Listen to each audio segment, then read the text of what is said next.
Good morning, everyone. I'm Nick Turner. I'm the director of the Vera Institute of Justice. I'm thrilled to be up here today to moderate this panel with some distinguished members of the panel that Jeremy just spoke of.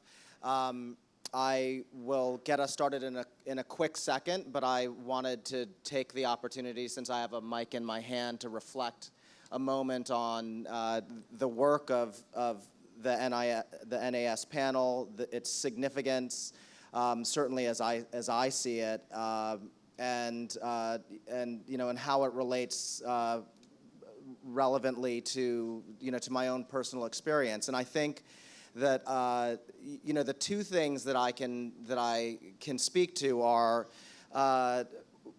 that in reflecting on this very important work, I feel both a sense of hope and a sense of urgency and a duty of an astonishing amount of work that needs to be done. And although this may come as some surprise to you, for 25 years of my professional career, that did not include time in utero. I am, in fact, older than I look. But I have traveled along this road that the panel studied, starting in 1989 when I worked in my hometown in Washington, D.C. with young people who were court involved. That was a time from 89 to 93 that was really at the height of the crack epidemic, when crime was rising substantially. As I was talking to Dr. Rich, to Jody yesterday, when HIV was on the rise, it was a very different time. And it gave me a sense of urgency as I saw what was happening to many of the young people with whom I worked, where their lives were leading them, and the detrimental effects. I, after that, went to study sentencing policy and worked for a great federal judge as his sentencing clerk, as he weighed in against the federal guidelines and mandatory minimums, and then spent close to a decade of my time at Vera from 1998 until 2007, where I had launched a state sentencing project that was really trying to work while incarceration was still growing a great deal, with state legislators that had in mind some desire to reduce their reliance on incarceration. That was very tough work. There was not a great market for it at that point in time. And so now here we are. I'm about a year into my return to Vera. And one of the things that I've said, and a number of people in this room have probably heard me say it before, is after 7 years of being away from criminal justice, I awaken in some respects from a Rip Van Winkle-like slumber, and I see many of the same things, but I also see what I think is quite hopeful, which is the work of the NAS Commission, the political movement that we are seeing, that Jeremy talked about, across the country, that we should acknowledge, although maybe not pat ourselves on the back too much for, because there's so much work to be done. And so I think that there's an opening for progress, and it is up to those of us in the room, and this panel has put out a seminal piece of evidence, a seminal work that captures all of the evidence that provides us what we need to get moving to reduce mass incarceration. The tension and the urgency that I feel is rooted in one of the reasons why I decided to return to Vera to run the organization. And that is, again, something that some of you have heard me talk about in casual conversation or up on other daises before, but many of you may not know, but in 2042, we will be a majority-minority country. So that means that over 50% of the people in this country will be black and brown.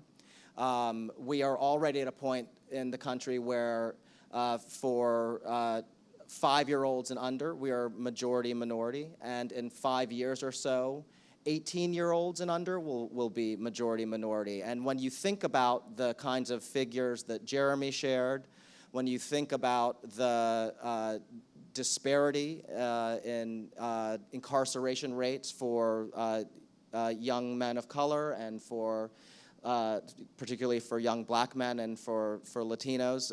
It is a daunting future to look at if we don't get a handle on it and if we don't figure out how to roll that back, because these young men and young women will be the people who we will be counting on to be the engines of our economy, to be our workers and our taxpayers and our innovators and our entrepreneurs. And so while the panel has done a remarkable job painting the historical picture, I think we need to walk out of this room today and back into our daily lives of work with a sense of great urgency about the next 20 and 30 years and what it means for us, not only as a matter of justice, but frankly what it means for us as a country.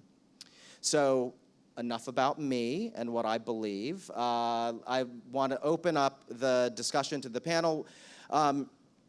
One of the things that I'd like to do to get started, and Jeremy, since you had a chance to talk, I'll skip you on this one, but I was hoping that each of the panelists would be able to, in a few minutes, just introduce themselves and really say two things. One is sort of what special perspective did you bring to the panel?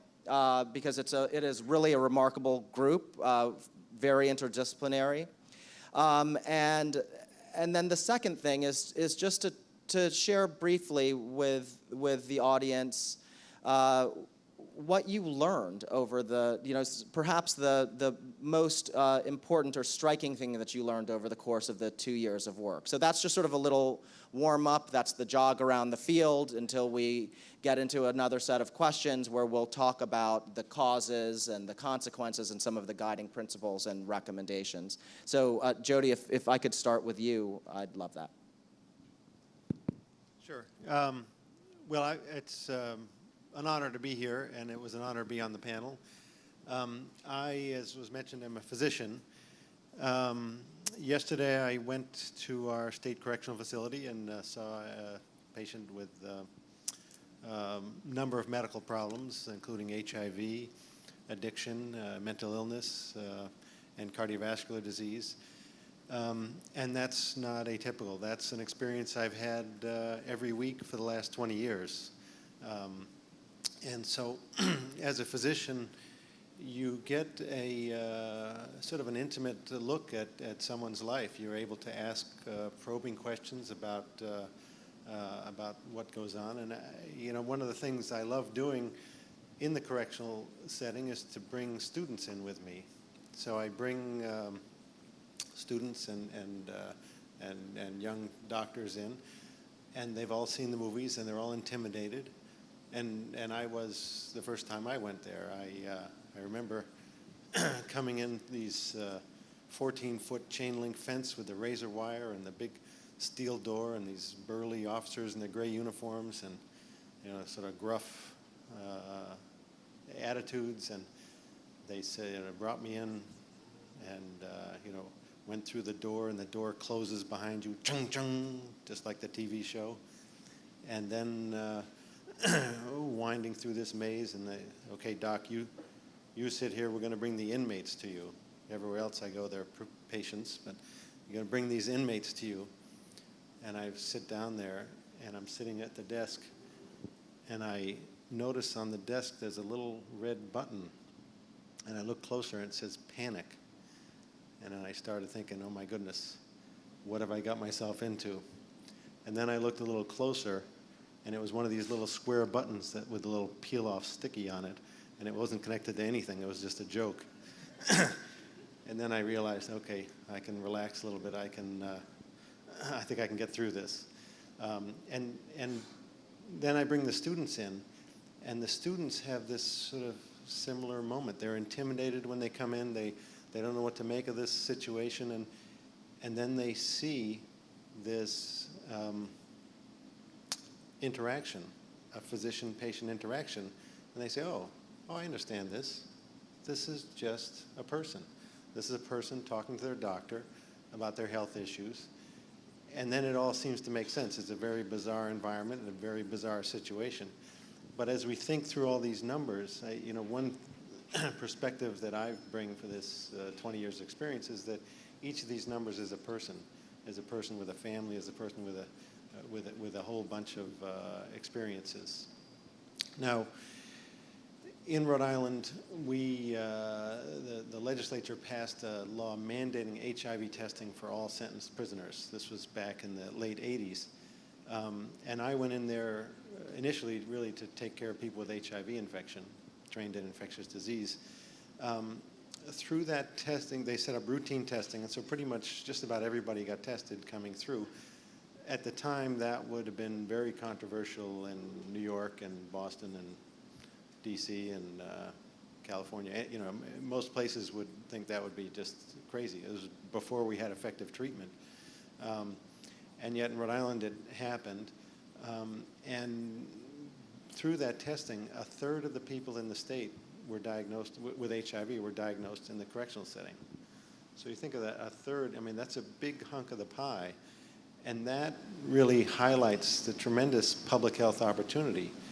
Imagine if you're not doing that third. Now, of course, we connected that testing to treatment on the inside, counseling for people's partners and getting them tested, and then most importantly, linkage to treatment on the outside. We developed some model programs.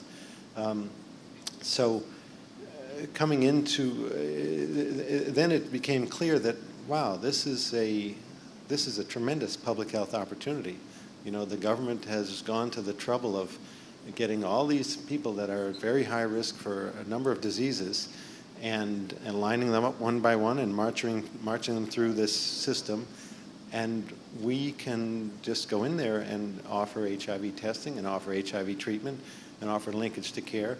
And in hindsight, we now know that treatment for HIV reduces the risk of transmission to others. So not only did we help those people and their partners who we got tested, but we reduced the epidemic in the state by doing that, effectively linking the experience of incarceration to treatment.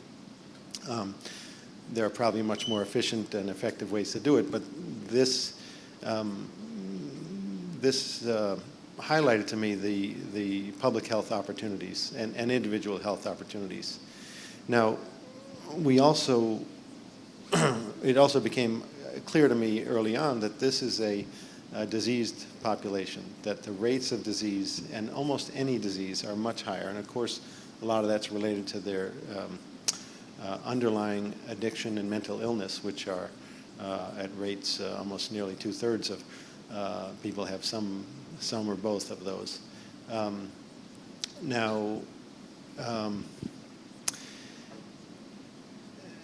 So meeting all these people, and I've met thousands of prisoners over the years and got to know them very well, I'm struck by the feeling that these people don't need to be here.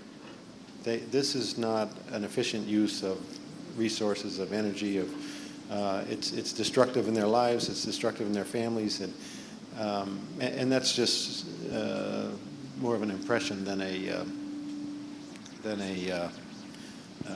scientific statement.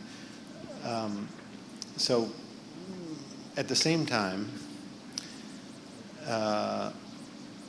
I've heard many times patients say, "Doc, thank God I got arrested, because otherwise I'd be dead now."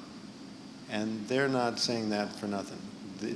The addiction spirals out of control, the mental illness spirals out of control in parallel with the criminal behaviors, and that results in incarceration and sort of takes people off the merry-go-round. So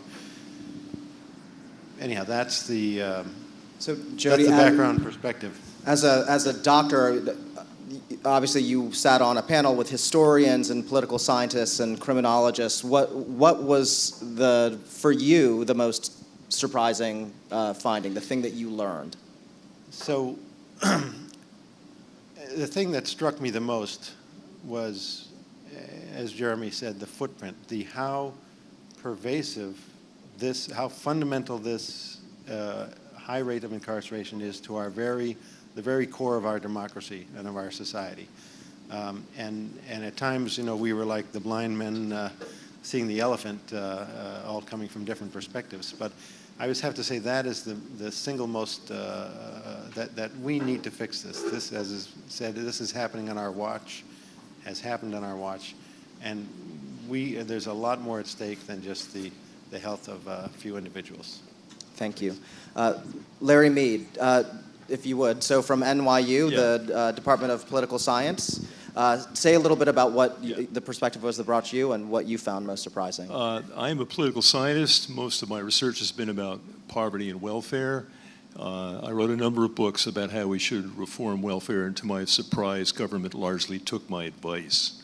And we put a lot of welfare mothers to work in the 90s. I hasten to add, this did not make me popular in academia at all.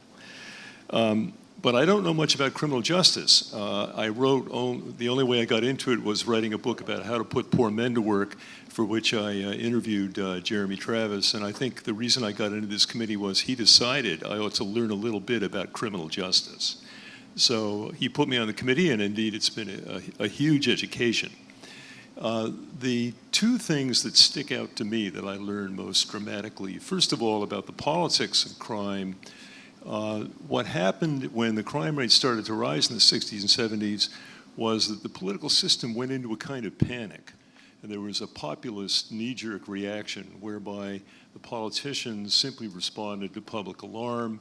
They didn't think what they were doing, and they proceeded to overreact. And in the fourth chapter of the report, we go into the reasons why that happened, a number of institutional and political reasons that made our system vulnerable to that. Well, how do you avoid that? Well, I think the key is that the leaders, those who are elected, have to state to the public what they think we should do, not simply respond to public fears, but come up with a moderate and reasoned response. This is what they generally didn't do in the time when incarceration was soaring. And that's part of their job. They're not just supposed to reflect the public concerns, but also to educate the public about the nature of the problem and its best solution.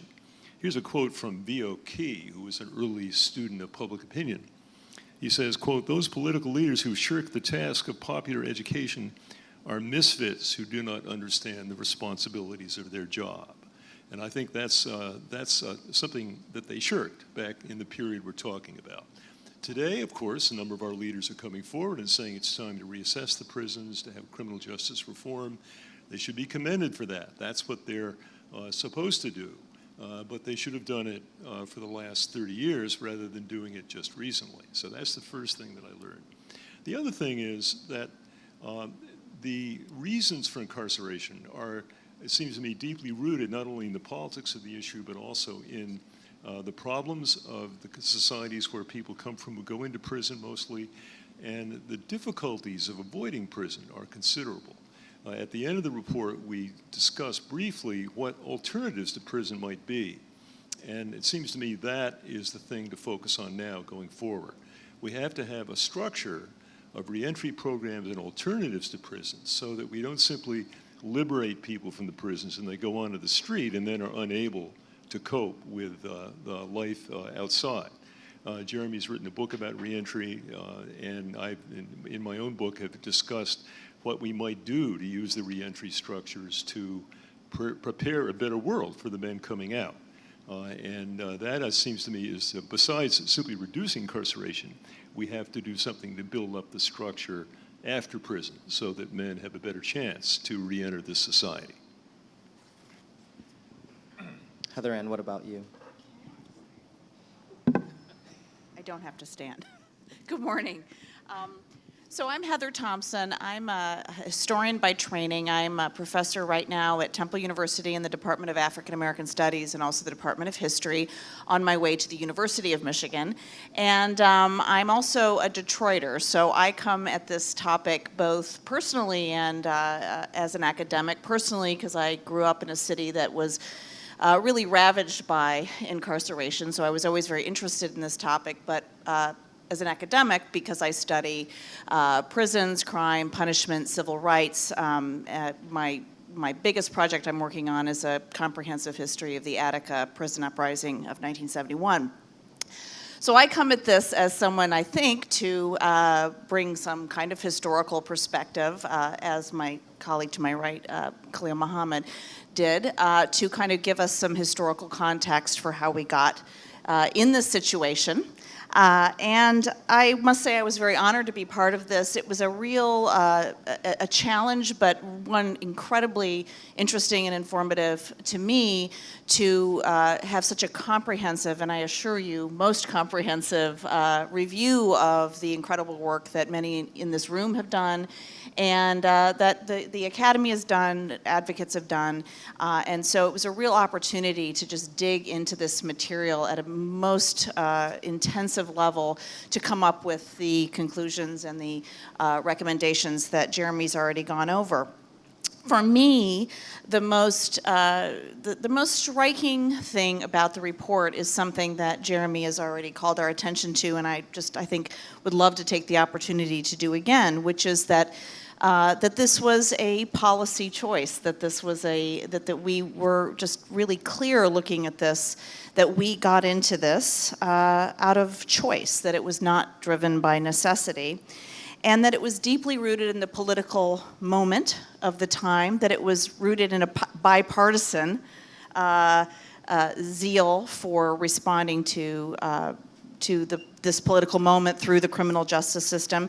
And as a historian, I'm quite proud of Chapter 4 because I think it really gives us a sense of what that moment was, and that it wasn't, that this story is rooted more deeply than even in the 1960s, that it's rooted in America's history with race relations, America's history with crime, punishment, and policing in ways that we spent a lot of time on trying to unpack.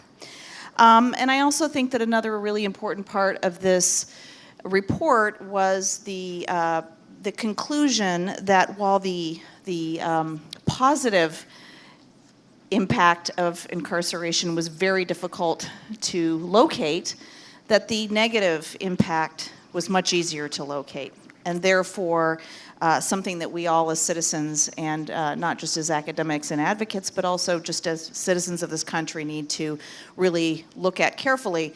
If we chose it and it doesn't work and it causes damage, then we need to unchoose it, and therefore it gets us to the conclusions. The final element of the report that I really found very valuable and was very grateful to the National Academies to let us really get into these questions of principles and ethics and philosophy was the principles that we state. And I think for some people who read those, there might be this kind of nodding, well, yes, of course. And yet, I think it's really important that this document, as a document of the National Academies, stated these principles categorically, that humanize the system, that remind us that the system is about people, as Jody says, and that we have a responsibility to make it a humane system, and I think those principles were very, very clearly laid out. And I guess I'll just leave it there because I'm sure that there's lots of questions, but that's what brought me to it, so thank you. My name is Khalil Gibran Mohammed. I am the director of the Schomberg Center for Research in Black Culture in Harlem, and also now a visiting professor at the CUNY Graduate Center. So thankful to be back amongst colleagues. So I brought to this conversation a sense of the past, like Heather's, that I could illustrate in a very simple way. So this cover captures the growth trend of incarceration from roughly the 1920s to the present.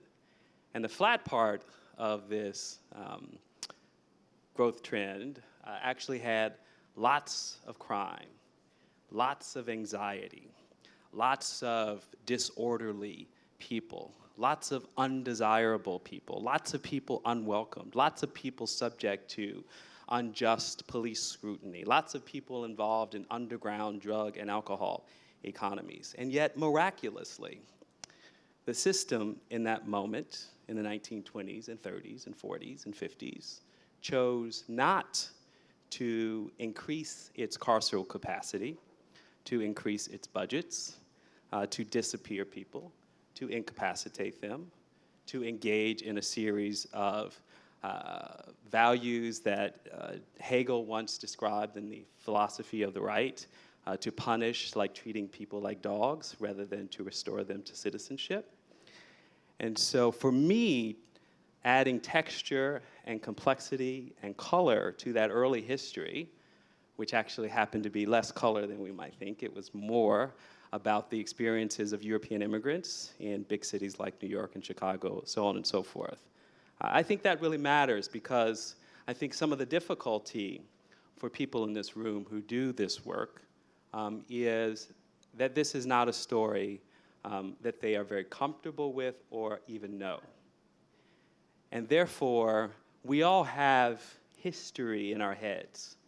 We all have a sense of the past, sometimes very personal, sometimes very professional, experiential, what I know from doing this work for 30 years. But none of us were around in the 1920s. And yet, it's an incredibly instructive moment. None of us were around at the turn of the 19th century when the very ideas that Jeremy points to in terms of values were being debated amongst Enlightenment thinkers about the purpose of punishment. So if we discount the past, if we discount philosophy, if we discount history, then we're only left with a series of opinions about what we think is just or right. And that's exactly what our politicians bring to the equation. So we have to help them. We have to help our politicians by giving them big ideas that have been durable, that have been sticky, that have been around for a while. To give the most generous reading of our politicians, maybe they just don't know. Maybe they just didn't have good history teachers, good philosophy lessons. Maybe they haven't had time to read because they've been running for office. So that's what I brought to the conversation. I also brought an interest in talking about the histories of social sciences and the ways in which the social sciences themselves have evolved and changed over time, because it has not been a linear progression towards greater and greater uses of data. In fact, in earlier periods, there were data revolutions, and the data was essentially dismissed as being incompatible with our core values, our social values. We had plenty of data to essentially say that Italian immigrants shouldn't be here, shouldn't be in the United States. And in fact, there were political constituents that worked against them. But most liberals and most progressives and those who won in the social sciences, representing the empirical community, used that data in the service of a social good.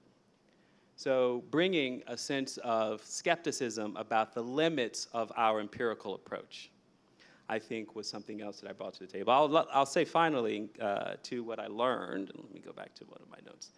So I think that the committee experience and the discussion at the committee level reflects, I think, a larger problem of the isolation and the siloed ways in which people doing justice work have been practicing it for a very long time. And echoing the point that I just made about the importance of having more sense of the messiness and the complexity. If it is difficult in this moment for us all to agree on relative merits of certain kinds of policing practices, from broken windows to stop and frisk. I mean, if we could gather all of the influential players and imagine how difficult it would be to come to an absolute consensus, that's in fact how difficult it has been in the past. So we have to be mindful that we have to talk to each other and we have to work through that. So that was something that for me finally I learned. And I'll just say that I want to reinforce Jeremy's point about values. I think that I was, to his absolute credit, to he and Bruce Western's absolute credit, surprised at the willingness of both the Academy and the leadership of this committee to force to the table the fundamental question of making decisions that are not going to be empirically based. That doesn't mean every decision won't be. But it does mean that at some fundamental level, those of us who do this work, and what I learned from this committee, is a courage and a bravery right now to be able to make that move, that imaginative move, because that's all we've had. We've done incredibly great work using our empirical tools for a long time, but we can only know the answers to questions that are measurable, and we can only answer the questions that we're willing to ask. That leaves a whole lot on the table. Thank you, everyone. So, Larry, let's focus a little bit on the, on the causes of this. And obviously, we've established and we can stipulate it was policy, it was a choice. You spoke to, and I think that you used a phrase when we were speaking yesterday about the perils of populism. I want to push you, maybe you or anyone else on the panel. I'd ask anyone to offer up an answer. But one of the things that was in the report, and I'll quote, it said that the period of growing incarceration rates occurred in a time of intense political conflict and profound transformation of U.S. race relations. It's hard for me to read that sentence and not think of Michelle Alexander's The New Jim Crow. And it's hard for me to also not read that sentence and think about the moment we are in, which is, there will be debate about this, but also a moment of some intense transformation of race relations in this country, of a different nature. So I was hoping that again, anyone on the panel is welcome to speak to it, but if you might unpack what is meant by that sentence. Well, when I said there was a populist revolt, let's call it, in the late 1670s, I was referring to the political response to rising crime rates and the other disorders that you mentioned. It was a response that could have been different. I wish it had been different. I wish we'd been more measured, more diverse in our response to the crime increase. But we should also remember that at the time it happened, the society was surprised. Remember, this was after civil rights, not before. If crime had increased in the 40s and 50s, then it would have been more plausible to say that somehow a response to social injustice. Actually, in that period, in the criminal justice world, it was more likely to be whites who were committing abuses against blacks. They were the offenders, actually, and blacks were innocent. They were seeking greater opportunity, as they did through the civil rights movement. It's after civil rights, primarily, that we see the growth of urban disorders that are strongly linked to race, not only crime, but also welfare. This is when the welfare rolls explode. This is when pregnancy becomes a much bigger factor in black society. Also, work levels drop. There are a lot of problems that all occur at once, and they occur after civil rights. And the society was blindsided by this. They didn't see it coming. And indeed, nobody saw it coming. Nobody wanted it to happen. This was not anyone's desire. And so I think that the quality of panic that we see in the response is to some extent understandable because there was so much going on at the same time. As someone who lived through that period, I can remember the sense that the world was coming apart. And therefore, the simplest thing was simply to put a lot of people in prison. And I think we did that without thinking that we had alternatives. Now, one thing that's changed today, and we mentioned this in the report, is that the alternatives to prison are in fact more available today. We've done rather better at coming up with alternatives than we did then, and as we say at the end, we need to work on that, as I also emphasized. So that's what I think happened then, and understanding it as we do, we ought to make sure that we don't adopt a simplistic policy going forward, that we're based on evidence, based on a number of different approaches, and we seek to avoid prison to the greatest extent possible. Heather or Khalil, anything to add on that?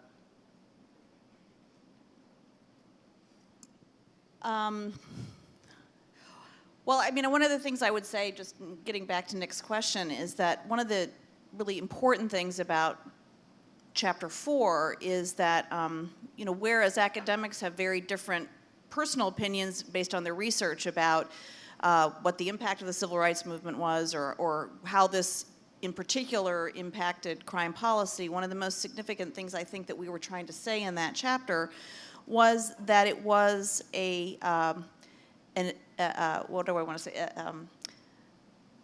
unjustifiably extreme response to what people were perceiving on the ground. So everything from urban unrest, so lots of civil rights protests in cities, to be sure, but also rising crime rates, particularly as we get into the early 1970s. Our point was that whatever was happening on the ground, and however we might interpret what was happening on the ground or its significance, that the policy response was extreme, that the policy response was not measured, and that in fact, as Khalil just said, that we have had spikes in crime many times in American history. We've had urban upheaval many times in American history. We spent a lot of time looking at those moments, and this was not the response. So our obligation as panelists was to figure out this particular moment, this particular response, and to say, well, was it proportionate to what was happening on the ground? Was it, was it a logical response to what was happening?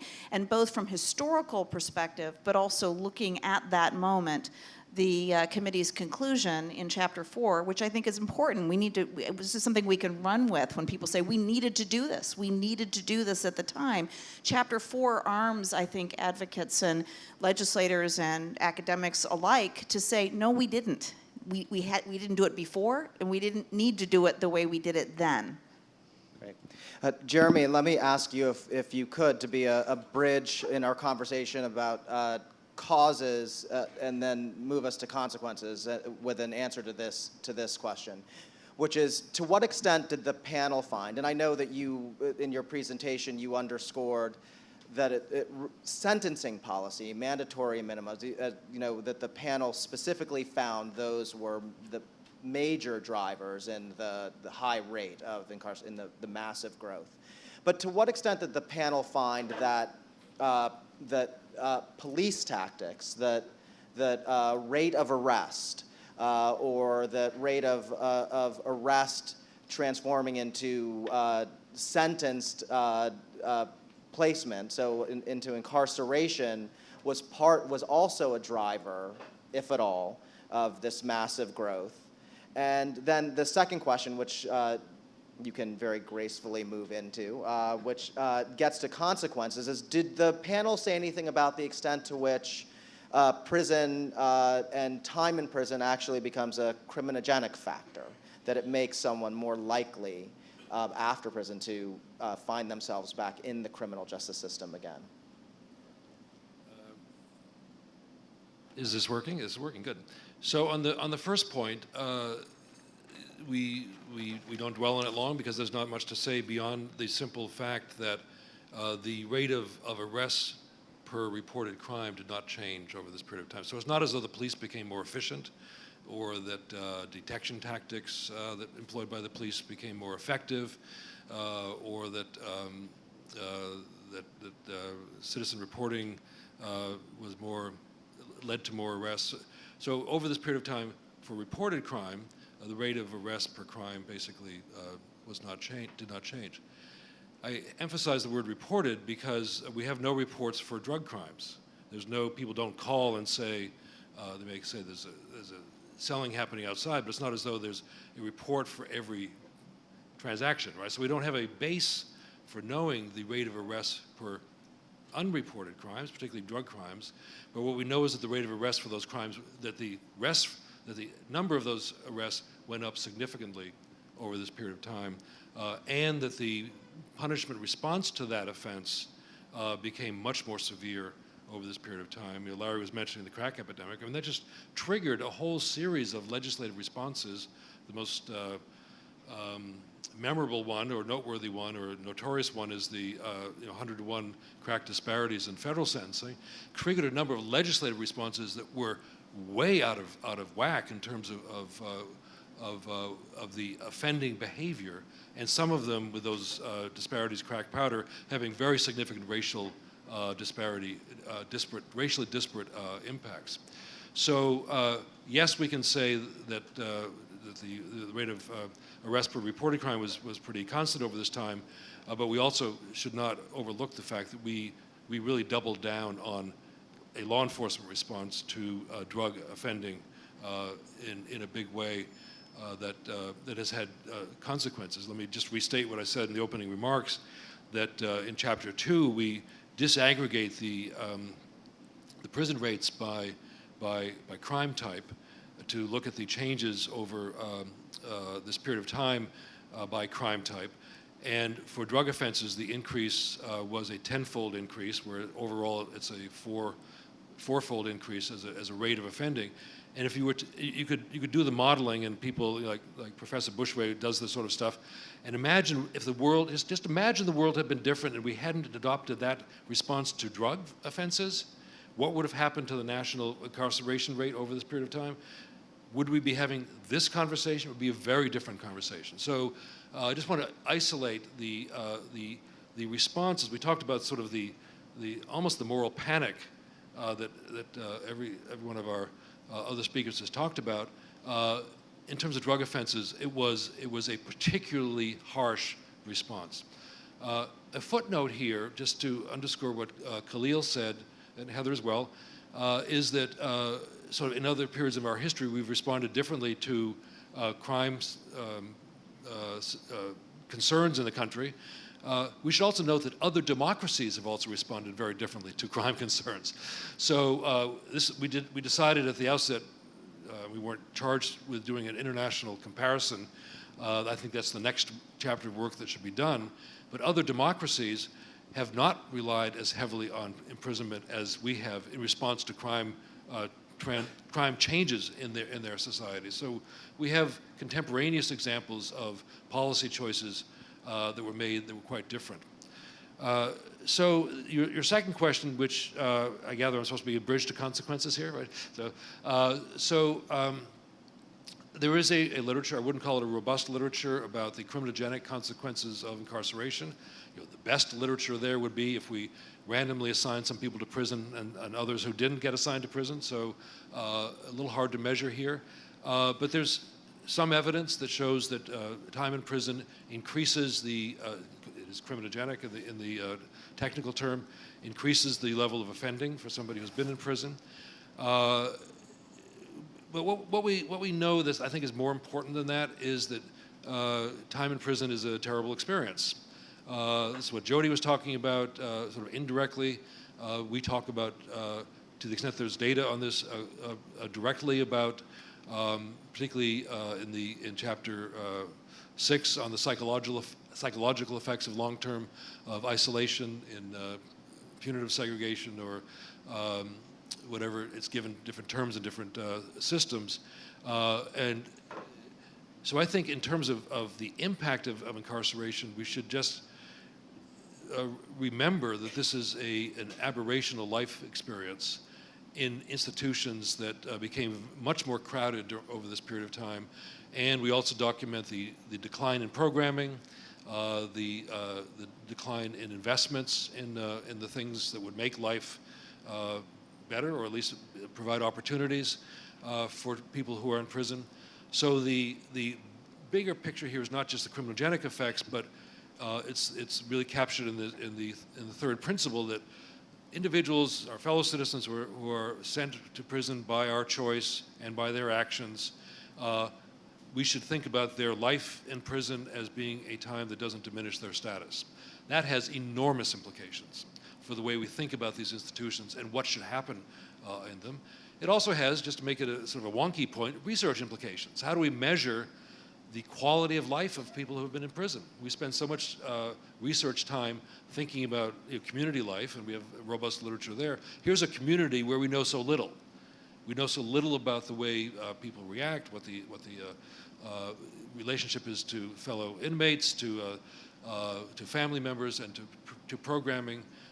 And the point that we make in the fourth principle is that these institutions should be subjected to that sort of inquiry.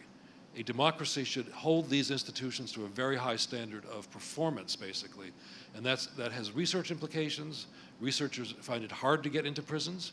It has implications for journalists. Journalists find it hard to get into prisons. It also has implications for legislators. You know, how many times, we'll ask Assemblymember Aubrey this question, how many times has our state legislature held an oversight hearing that really goes into the quality of life in our prisons? Judges should go to prisons, should understand where they're sentencing people to. We should be able to have much more public access and public accountability. So happy to think about criminogenic effects, but that really begs a larger question, which is captured in principles 3 and 4, which is how do we think about prisons as important social institutions? Well,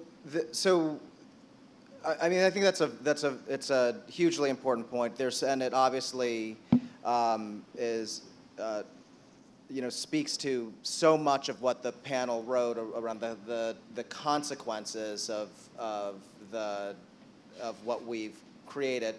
But it also, for me, in reading the report, raised another question, which gets to your recommendations. I mean, the recommendations in some, if we put them into sort of 3 general buckets, were that we need to reform sentencing policy, that we need to reform prison policy and address the conditions of prisons, and then that we need social policy. And Larry spoke to this just a moment ago, that provides for people who might otherwise have gone to prison to have services and programs and things of that nature so that they can get on track and be productive. One of the tensions that I had a hard time sort of resolving in the report is what the limiting factor of that last recommendation is, because the panel did such a good job of articulating the consequences of what we've done for the past 40 years, which are remarkable in scope. And when you think about the remedy, and you think about what Jody spoke to in terms of public health concerns, and so what might be needed to repair communities, it's hard to find sort of like what the bounding constraint is in terms of what the social policy recommendations should be. So would anyone on the panel like to speak to that a little bit? Can I just say at the outset, we wanted you to have exactly that problem. Okay. I should run for election. It's, in a way, a limitation of our charge that we didn't get very far into this. Our focus was prisons and how they got to be so enormous and what we can do to cut back the size of the prisons. That was our main focus. Nonetheless, in Jeremy's book on reentry, in my book on how to put men to work, and a number of other works, we have people looking beyond prison to say how we might provide better for low-income men who have various disadvantages. Why haven't we done that up to now? Well, I think primarily because the leading dispute in social policy in this country for a long time has been centered on the welfare problem. And welfare primarily has to do with women and children. Although we certainly haven't totally solved that problem, we nonetheless have reformed welfare, and the effect has been to take that issue off the front burner, at least for a while. And that has allowed the men to come on the front burner, maybe for the first time. And the prison reform movement, the very fact that we had this committee, all of that indicates that the men are getting more attention. So the neglect of the men isn't primarily because the society has something against them. It's because they really have not been on the front burner. Now, some would say, well, the public is totally opposed to low-income men who are furthermore ex-offenders, and there's no sympathy for them and no support. That's mistaken. Public opinion is complicated. Public opinion wants to help the poor, thinks government should help them, and that includes men coming out of prison.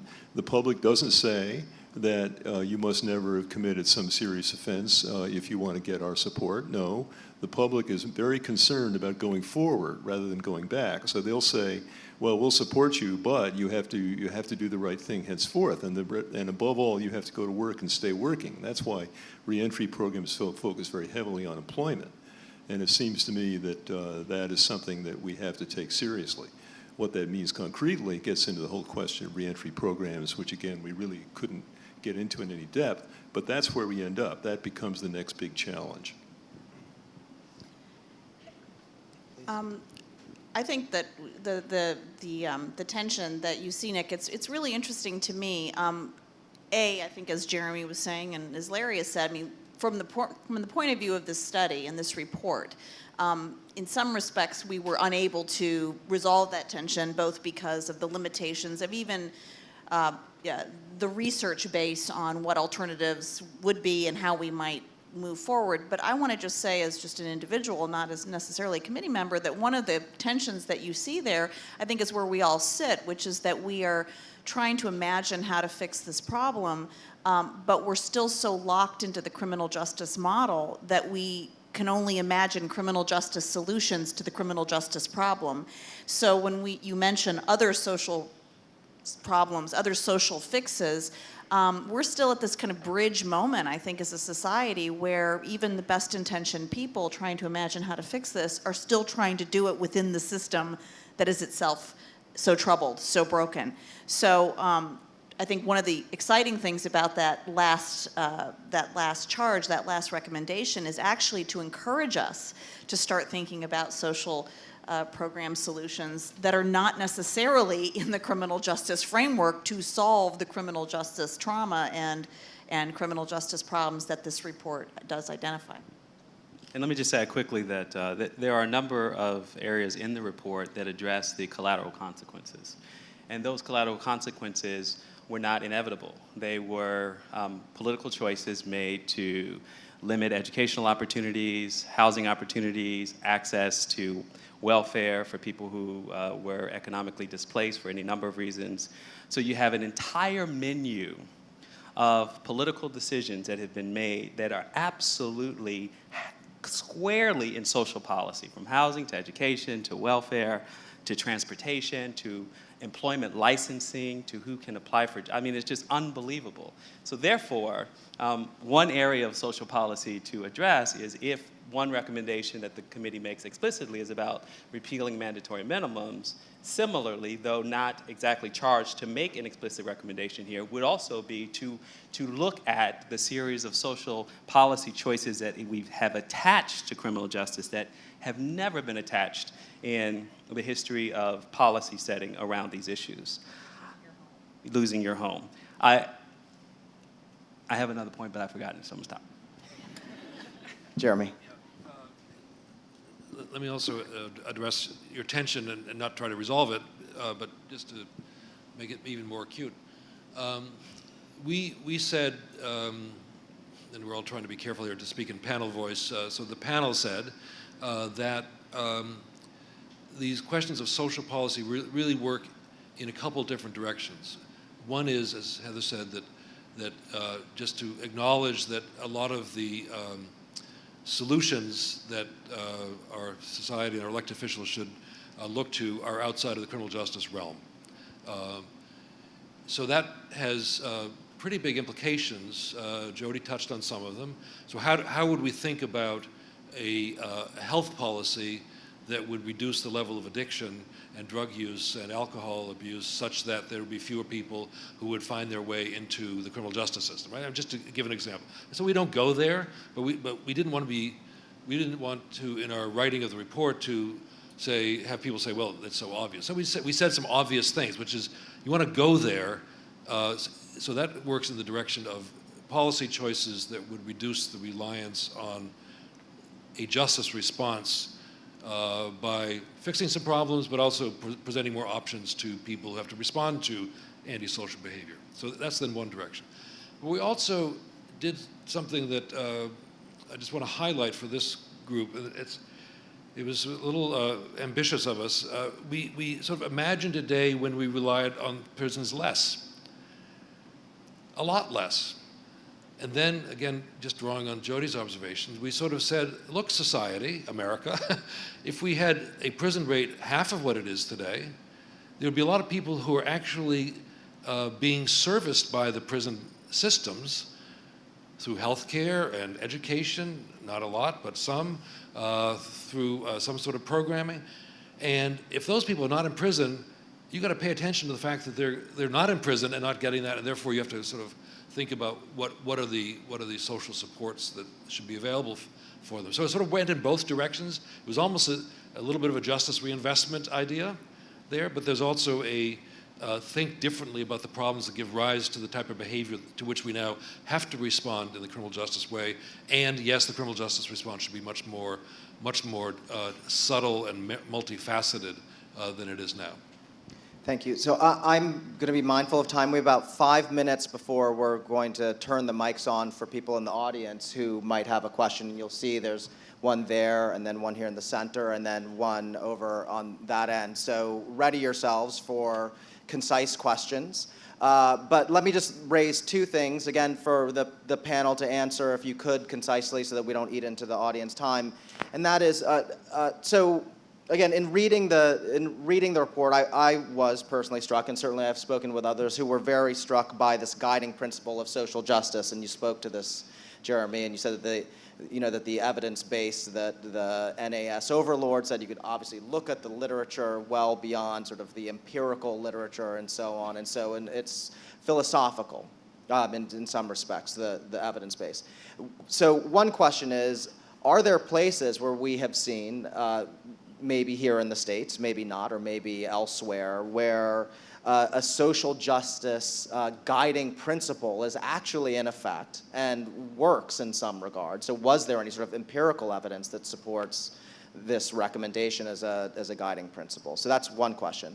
And then the second question is just around the recommendations, which is that you amassed a remarkable amount of data and evidence about the racial disparities in the system. And what we've wrought, and I'm curious to know whether the recommendations intentionally thought about how to remedy the racial disparities, or if they were more universal in their approach. So, anyone? Let me speak to the first question. I do think welfare reform provides a useful precedent.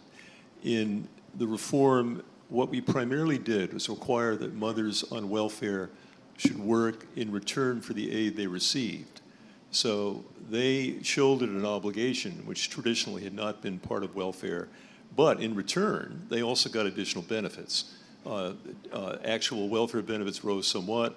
We also increased child care funding massively, and particularly we expanded the earned income tax credit, which is a wage subsidy for low-income workers.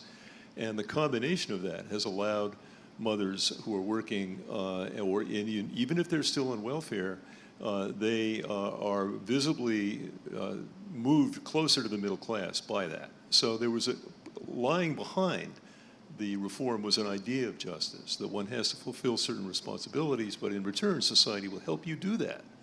And I think that's what we need to do for men in prison. As they emerge from prison, or if they never go there at all, we have better alternative. It's going to involve something like this, where there's going to be responsibilities expected of them, particularly employment, but in return, we will also subsidize their wages. And there have been a number of serious proposals to do this. So let me just say, Nick, that we didn't review, if I heard you right, the evidence of other what have been the ingredients of success of other social reform movements that have articulated a value proposition? We didn't review that literature. So not within our charge, and others have done that, but just speaking now outside the panel, as I think Larry did as well, you could imagine lots of policy examples of the civil rights movement. I think for me the most interesting movement underway right now is, and even the change in language is important, again I'm not speaking as a panel member, is the marriage equality. So it's now marriage equality is the frame. I mean that's a value frame for a very powerful movement. So language has changed, litigation has supported that. So I think a step that is really, that's a good transition to what we're hoping that this group will do, is to think about a strategy for New York State, but more, some people are thinking nationally, that would start with a set of value propositions that would use empirical literature wherever that sort of helps to move the country in a very different direction. And there may be, and this is where political strategists help, may be good examples of movements, social movements, where there's a mix of an inside game and an outside game. It's sort of helping elected officials do, as I think Khalil said, let's give them the benefit of the doubt. They didn't sort of quite know. Maybe this next generation knows what to do. But so we can all sort of think about what that mix of strategies would be, but it has to be some big mix of a lot of things happening at the same time. And what I draw from the welfare reform idea is that there was this tipping moment where things just clicked. And I think we're at that moment right now in terms of justice policy. So I would just note that, yeah, I would note that in the report on Chapter 6, there's a bit of a discussion about the racial disparities in the correctional setting and the fact that you could look at the failure, the high rates of addiction and mental illness in the population as really an indictment and a failure of community mental health and addiction treatment, and that if you can somehow turn this on its head, that use those involved in criminal justice to get them linked up to appropriate treatment, both while incarcerated and, more importantly, as they transition out, that you may be able to focus appropriate resources and turn this on its head.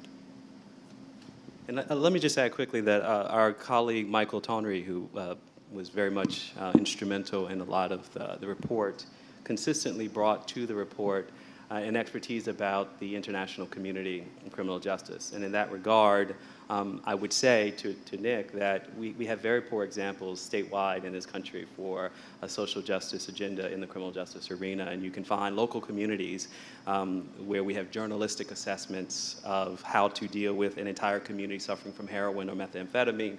They tend not to be inner city black or brown communities, but most of that is journalistic at this point.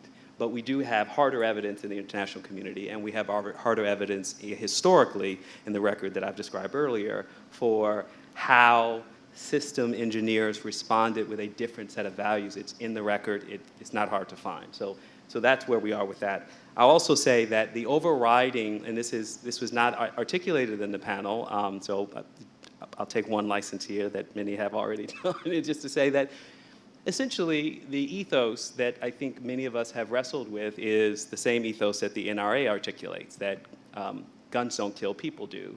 And in this regard, our value has been that society doesn't commit crimes, people commit crimes. And if we're going to, if that has been the value, I think part of what this committee is saying is that we all operate in a society where we make a set of choices, and that we also make decisions about how to punish some of those choices differently than when the same choice is made in other communities or in other places. And that's the hard work that is required, I think, of the people in this room, is to begin to ask those tough questions in your own places, with your own leadership, with the own people who distribute resources to your communities. And finally, to come back to the earlier question that I forgot, one social policy implication, and one that I think is critically important, and a finding that for me was incredibly important, is the new research on the impact of all of our social service survey data that does not account for incarcerated people. And so we are making distribution choices in this country, making policy recommendations based on aggregate level data that is systematically painting a more positive and rosy picture of the state of our society. And that is critically important going forward, and is, in fact, I would argue, a major finding that many people may not be as engaged with.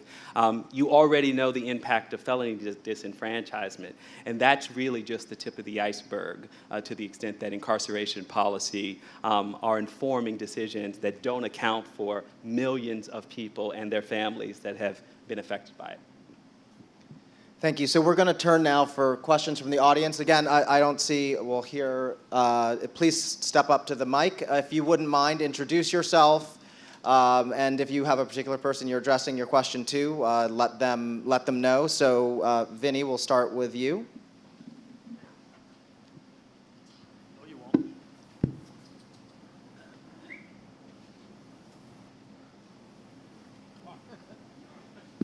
There you go. There we go.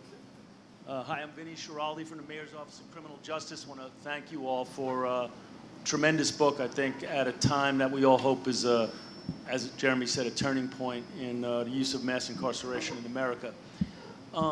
recently Eric Holder came out in opposition to evidence-based sentencing for fear that it might, while improving risk assessment, sort of codify, maybe even exacerbate racial disparities by sort of accumulating all the disparities that have gone before in a way that is harmful to Black and Latino defendants. And I know this is the National Academy of Sciences, and I know you're pushing for more parsimony in the use of incarceration, but also a fairer system. And I wonder if you all grappled with that in your meetings in the book, because the evidence-based movement is a very strong one, purporting to reduce incarceration and make the system fair. And I wonder sort of if there was any discussion or grappling with that in the process of writing a book. So easy answer is no, we didn't. I mean, his statement is a very recent one, and we weren't asked to review the evidence on the impact of the evidence-based movement. So the answer is no. Joanne? Joanne Page from the Fortune Society. So thank you for a powerful description of 40 years of consistent policy by God knows how many policymakers, all leading toward a massive footprint, mainly landing on minority communities and men especially, that has enormous cost, that does massive damage, that cuts against the values you enunciated as core values of our society. And I just know in doing human change work, when you look at why people are doing things that on the face of it look destructive, and you see it happening, in this case, across the country by an untold number of players, how do you unstitch the rewards that motivated this? Because this doesn't happen unless it achieves good for some of the decision makers. I think off the top, it achieves job security for electeds and a lot of jobs for folks in the correctional industry. Race is the thread that runs through it because you don't do this to people you value.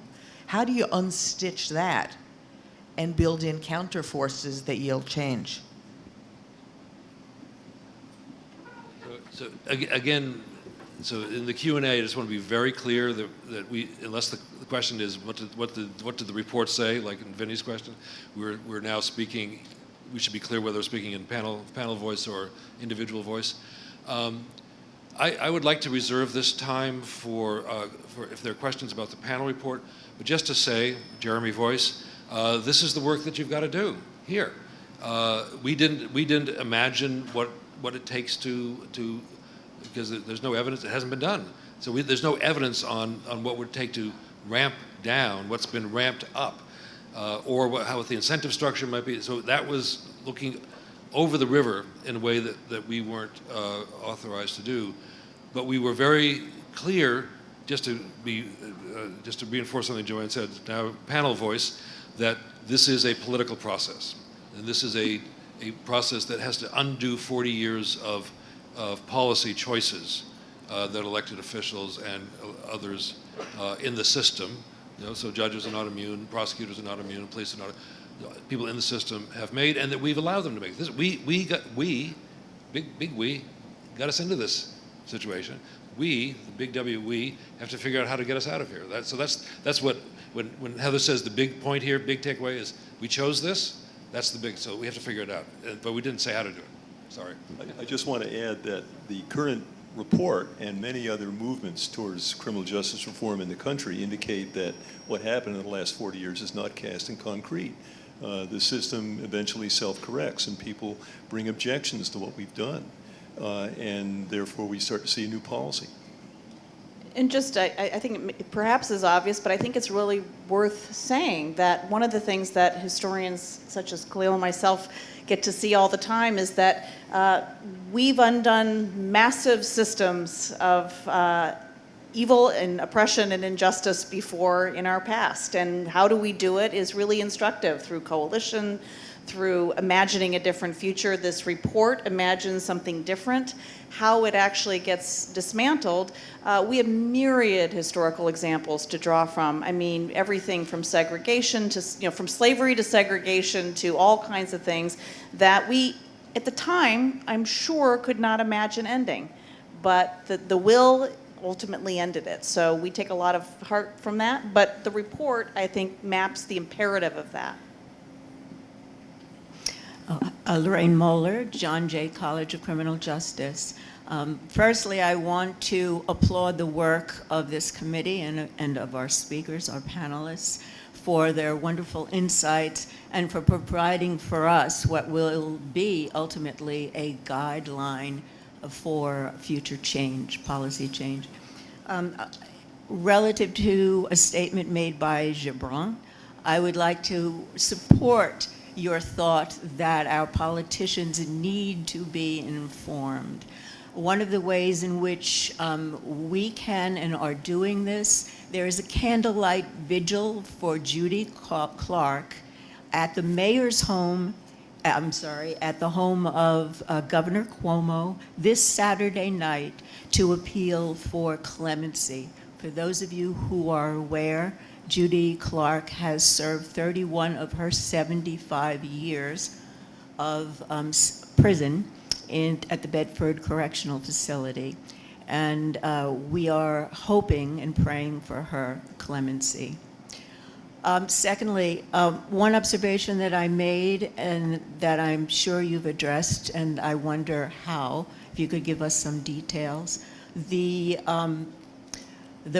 prisoner is not a generic prisoner, as we know. The prisoner is not just male.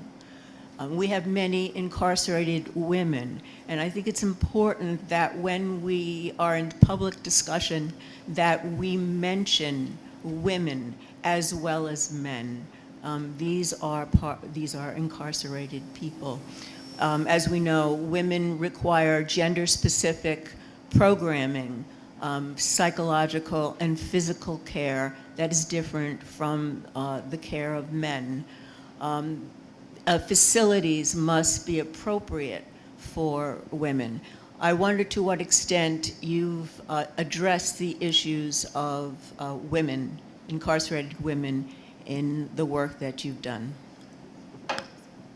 So the report does, where there's literature to review the literature on differential effects by gender, both in a prison and when women are released, and the different ways in which the reentry process is managed.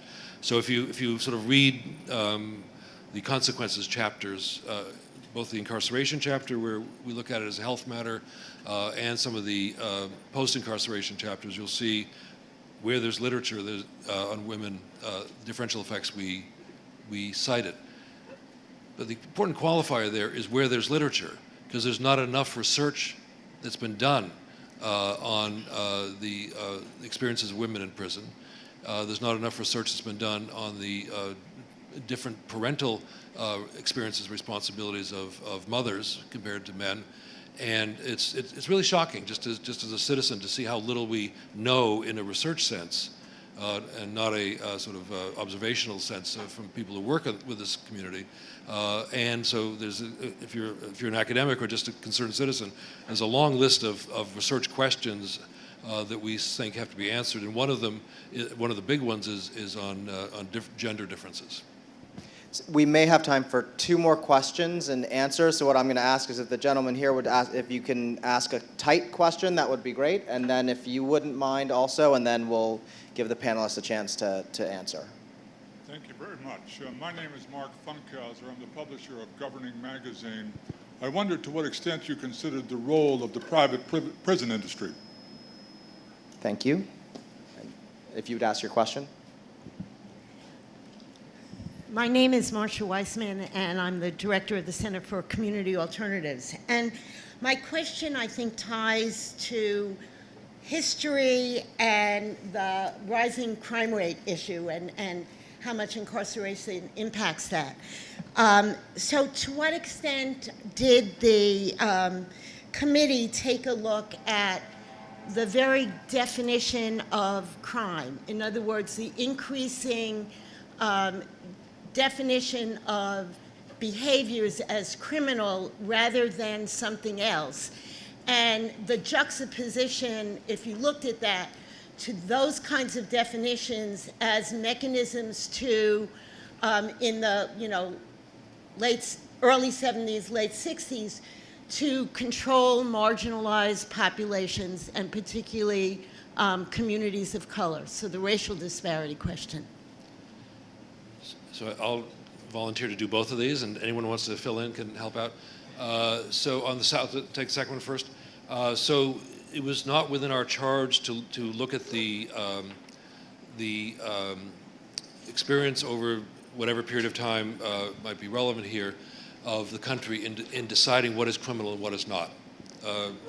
So we, and again, the National Academy rules are pretty specific here. We have a statement of task that's printed in the book, and our final report gets assessed as to whether we've stayed within those, sort of painted within those lines. So that particular question wasn't taken up. It's a fascinating question and a very important question, and obviously drives the input to the criminal justice system. We did glancingly refer to that in our discussion about drug offenses, sort of in the way the war on drugs was rolled out, but we didn't take it on head on. So another committee maybe can take a look at it, and there are a lot of legislative interest in that. On the issue of private prisons, we mentioned the use of private prisons, but there's interestingly,